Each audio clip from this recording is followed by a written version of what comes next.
Olá, povo de Deus, graça e paz. Meu nome é Gelson Becker, sou líder da Escola de Ativação Profética e no vídeo devocional de hoje eu quero ler para você Amós, capítulo 9, versículo 11, onde o profeta profetiza a restauração do tabernáculo da tenda caída de Davi. Naquele dia tornarei a levantar o tabernáculo caído de Davi e repararei as suas brechas e tornarei a levantar as suas ruínas e o edificarei como nos dias da antiguidade, para que possuam o restante do território de Edom e todos os gentios que são chamados pelo meu nome, diz o Senhor que faz essas coisas. Eis que virão dias, diz o Senhor, em que o que lavra alcançará ao que cega, o que pisa as uvas alcançará o que lança semente, e os montes destilarão vinho mosto, e todos os outeiros se derreterão.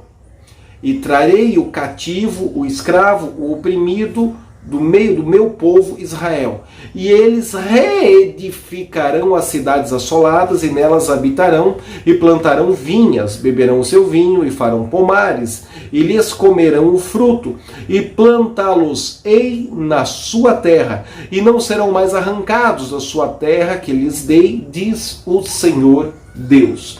Nesses vídeos anteriores falamos de Jeremias e de profecias antes de serem levados como escravos para a Babilônia, para a Síria. E agora nós estamos vendo um profeta, que é o profeta Amós, que está profetizando o fim deste tempo de juízo, desse tempo de castigo, desse tempo de punição, e dando a eles esperança de retornarem para reedificar Jerusalém e voltar a limpar os pomares, as plantações, as hortas, as casas, os palácios, e voltar a desfrutar de coisas gostosas, deliciosas, conforme a narrativa aqui do profeta. Mas a frase-chave aqui é: tornarei a reedificar o tabernáculo que está caído do meu servo Davi. Existem muitos modelos de tabernáculos nas Escrituras. O primeiro cara que recebe uma ordem de Deus para edificar um tabernáculo é Moisés.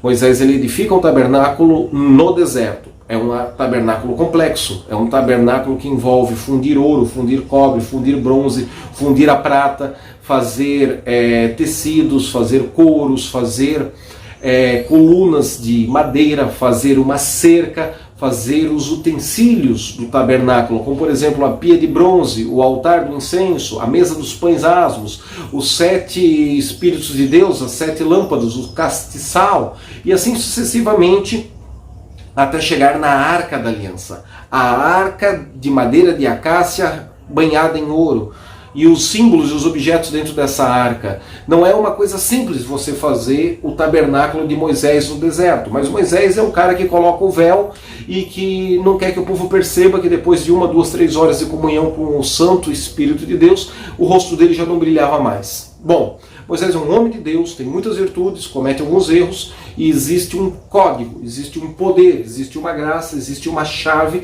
no tabernáculo de Moisés. Existe o templo de Salomão, o templo de tijolos, de concreto, né? Davi ele entra nessa crise e ele diz assim: puxa, eu tenho uma casa para habitar, mas a arca do Senhor, a arca da aliança, depois que os filisteus roubaram e Israel entrou num quadro de Icabote, foi-se a glória de Deus de Israel, Deus visita os filisteus com juízo de hemorroidas, com juízo de ratos, com doenças, peste bubônica, e eles devolvem a Arca da Aliança com ofertas de ouro. Essa arca, antes de chegar no centro da cidade de Jerusalém, fica muito tempo na casa de Obed-Edom e de outros em cidades circunvizinhas, antes de chegar a Jerusalém. Mas quando chega lá em Jerusalém, ela é colocada numa tenda simples, num tabernáculo rústico. É uma coisa assim meio que improvisada, sabe? Por isso que esta tenda rústica, essa tenda improvisada é chamada de tabernáculo de Davi. Totalmente diferente do suntuoso palácio, do suntuoso edifício que Salomão, filho de Davi, vai edificar para Deus. Davi vai trabalhar, vai deixar as coisas pagas, compradas, mas Deus diz para Davi: Davi, você não vai construir o templo porque a tua mão é cheia de sangue, por causa das guerras do Senhor que você promoveu ao Senhor. Então agora Salomão edifica o templo, e esse templo é glorioso, e a glória do Senhor se manifesta nesse templo. 2 Crônicas 4 descreve que os 120 sacerdotes e ministros do altar não puderam ficar em pé, foram arremessados, magnetizados, derrubados no chão pela glória de Deus. E mais tarde, então, surge a destruição desse templo, a reedificação desse templo, e nos dias de Jesus tem, no local do templo de Salomão, o templo de Herodes, que é onde tem hoje a parede das Lamentações, do Muro das Lamentações em Israel, um atrativo turístico para qualquer um que visita Jerusalém. Essa parede, na verdade, é a parede de Salomão, que no templo de Herodes foi reformada, vamos dizer assim. E no ano 70 da era cristã também foi destruída, sobrando essa parede ali, onde os judeus fazem as suas orações prostrados e colocam ali os seus pedidos de oração. Seria o ponto de contato mais próximo com o templo de Salomão. Entre o tabernáculo de Moisés e o templo de Salomão existe então o tabernáculo de Davi. Está chegando as vacas, está chegando a carruagem, está chegando a arca do Senhor.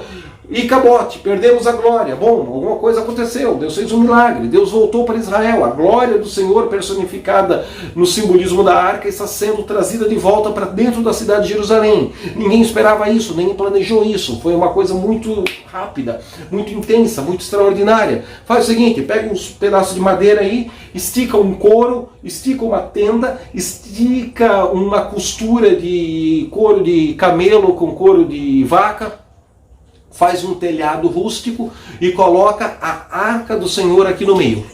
Este é o tabernáculo de Davi. Amós não diz que Deus está reedificando o terceiro templo de Salomão. Amós diz que Deus está reedificando o tabernáculo de Davi. Algo rústico, algo simples. Porque lá no de Moisés você não podia ter acesso à glória, à presença manifesta da Arca da Aliança, da unção de Deus. Você não podia ter acesso a cavote que se manifestava num lugar chamado Shekinah. Não, nada disso. Lá tinha um tecido de 2 palmos de espessura que você tinha que atravessar para se chegar ao Santíssimo Lugar. Somente o sumo sacerdote, uma vez ao ano, com figos e sinos costurados nas suas vestes, podia ir nesse lugar, contemplar dessa glória. Agora, no templo de Salomão, é a mesma arquitetura, o mesmo design, o mesmo conceito do tabernáculo de Moisés, só que não é mais tenda, agora é tijolo, é concreto. Mas quando Jesus morre, esse véu de 2 palmos de grossura, ele é rasgado, de cima a baixo, um fenômeno místico, sobrenatural, um símbolo visível que Deus deu de que ele estava se revelando e se tornando, através de Jesus, universal para toda a humanidade. Mas o tabernáculo de Moisés, qualquer um do povo podia se chegar à arca, podia se aproximar da arca, podia dançar, podia adorar, podia chorar, podia sentir a glória, a kavod manifesta entre eles. Era algo sem muito ouro, sem muito liturgia, sem muita pompa, sem muita protocolos de religiosidade para desfrutar da glória de Deus. Era algo muito simples, muito espontâneo, essa é a palavra. O tabernáculo de Davi é um tabernáculo muito espontâneo, de adoração espontânea, de adoração intensa e de um livre acesso ao coração do Pai. Amós está profetizando que Deus vai restaurar o tabernáculo de Davi. E quando se cumpre essa profecia? Bom, ela se cumpre todos os dias quando eu e você abrimos os olhos, estendemos as mãos e dizemos: Pai nosso que estás nos céus. Mas em especial, Atos capítulo 15, versículo 12 em diante, Simão Pedro, o apóstolo Pedro, discerne que o que Deus estava fazendo ao evangelizar os gentios com a igreja do Novo Testamento era nada mais, nada menos do que a reedificação do tabernáculo caído de Davi. Era o cumprimento da profecia de Amós, capítulo 9. Porque quando ele profetiza, ele fala que Deus quer se revelar aos gentios. Israel tomou o Deus eterno, todo-poderoso, para si como sendo somente Deus deles. E na verdade era para, através deles, Deus se tornar o Deus de toda a humanidade. Foi necessária a manifestação da igreja para que o Deus de Israel se tornasse também o Deus de todos os povos, de todas as culturas, de todas as nações, pelo trabalho missionário, que ainda não está completo, mas que está acelerado. Versículo 12 do capítulo 15 de Atos dos Apóstolos. Então toda a multidão se calou e escutava a Barnabé e a Paulo, que contavam quão grandes sinais e prodígios Deus havia realizado por meio deles no meio dos gentios. Estou explicando agora porque o Espírito Santo de Deus está fazendo prodígios nos gentios e não só na sinagoga dos judeus. E havendo-se eles calado, respondeu Tiago, dizendo: Homens irmãos, ouçam-me. Simão Pedro, o apóstolo, relatou como primeiramente Deus visitou os gentios para tomar deles um povo para o seu nome. E com isso concordam as palavras dos profetas, como está escrito. Agora o que ele vai citar? Ele vai citar agora no Novo Testamento, Amós capítulo 9. Depois disso, voltarei e reedificarei o tabernáculo de Davi, o qual está caído. Levantá-lo-ei de suas ruínas e tornarei a edificá-lo, para que o restante dos homens busquem o Senhor e todos os gentios sobre os quais o meu nome for invocado, diz o Senhor, o qual faz todas essas coisas. Conhecidas são a Deus desde o princípio do mundo, todas as suas obras. Por isso julgo que não se deve perturbar aqueles que entre os judeus se converterem a Deus. Mas escrevam-lhes para que se abstenham das contaminações dos ídolos, da fornicação e não se alimentem do que é sufocado por sangue.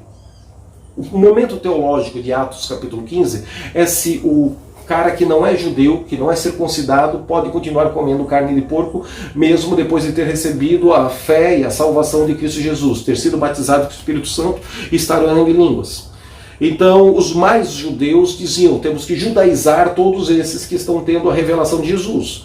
Paulo e Barnabé diz, olha, Deus está fazendo cura, sinais, milagre, unção, reunião, avivamento, fenômenos quânticos entre os gentios e entre os judeus. Os judeus das sinagogas estão recebendo a revelação de Jesus como sendo o Messias, os gentios de outros povos estão recebendo a revelação de Deus o Pai através de Jesus. E isso era o propósito já através de Israel. E fica bem claro na reedificação do tabernáculo de Davi, profetizada por Amós capítulo 9, que por esse tabernáculo de Davi, Deus iria se tornar revelado, manifesto a todos os povos, aos gentios, a uma nação que não é israelita, que não é hebreu, que não é judeu. Mas os judeus falharam nisso, eles pegaram esse Deus e centralizaram somente para si, enquanto Deus do Antigo Testamento já era um Deus missionário que queria se revelar a todos os povos. Para que reedificar o tabernáculo caído de Davi? Ora, para que a obra da grande comissão, da tarefa redentora da igreja, de evangelizar, de implantar o reino de Deus, de ensinar todas as coisas, de batizar, de curar enfermos, expulsar demônios, seja plenamente completa, plenamente manifesta em nosso meio. Essa é uma das chaves para que Jesus possa voltar a segunda vez. Ah, pastor, ora com pressa, porque Jesus vai voltar semana que vem. Ele não vai voltar semana que vem, porque o tabernáculo caído de Davi está sendo reedificado, está sendo restaurado em nossos dias, em nossa geração, por uma consciência coletiva de filhos maduros manifestando a glória do Pai, restaurando o tabernáculo. Ora, você sabia que em Davi haviam turnos de 6 horas que os jovens vinham adorar a Deus no centro de Jerusalém, depois saíam, depois vinha mais um turno de 6 horas que adorava a Deus, invocava o nome de Deus sobre a nação, e depois eles iam embora. E haviam vários turnos ao longo de uma semana de 7 dias, de 6 em 6 horas, 4 equipes diferentes por dia, 7 dias da semana, adorando a Deus 24 horas por dia, 12 meses por ano ao longo de todo o reinado de Davi. Por isso que a nação se tornou próspera, triunfante, vencedora, extraordinária. Você sabia que existe uma cidade no Maranhão chamada Codó, onde feiticeiros, orixás, babalorixás, pais de santos, mães de santos, filhas de Iansã são treinadas para bater os tambores e invocar os orixás africanos sobre a nação brasileira 24 horas por dia, e a cada 6 horas sai uma equipe de sacerdotes do culto afro e vem outra equipe do ritual de invocação dos orixás africanos.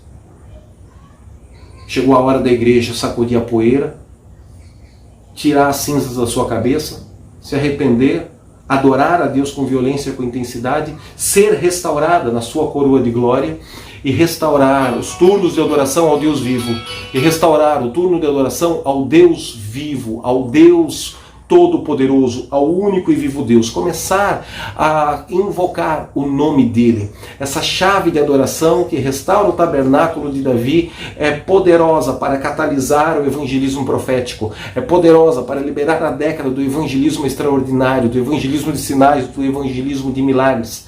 Vamos juntos unir nossos dons, nossos talentos e restaurar o tabernáculo de Davi em nossas casas, em nossos lares, em nossa experiência pessoal com Jesus. Ainda que você não tenha 6 horas para adorar todos os dias ao Senhor, adore 6 minutos, adore 60 minutos, adore o tempo que você puder, invoque, ore em línguas, edifique seu espírito pela comunhão com o Espírito Santo de Deus e veja os gentios sendo alcançados com a revelação de Jesus, o Cristo. Compartilhe esse vídeo, divulgue para os seus amigos, deposite sua oferta, participe conosco mandando seu WhatsApp com o seu pedido de oração. Deposite sua oferta. Nós vamos, nas próximas semanas, subir o monte orar, interceder, dedicar um dia de jejum pelas suas necessidades, por todos aqueles que se uniram a nós, se associaram conosco financeiramente, participando dos projetos missionários. Eu te abençoo, em nome de Jesus. Até o próximo devocional, pessoal.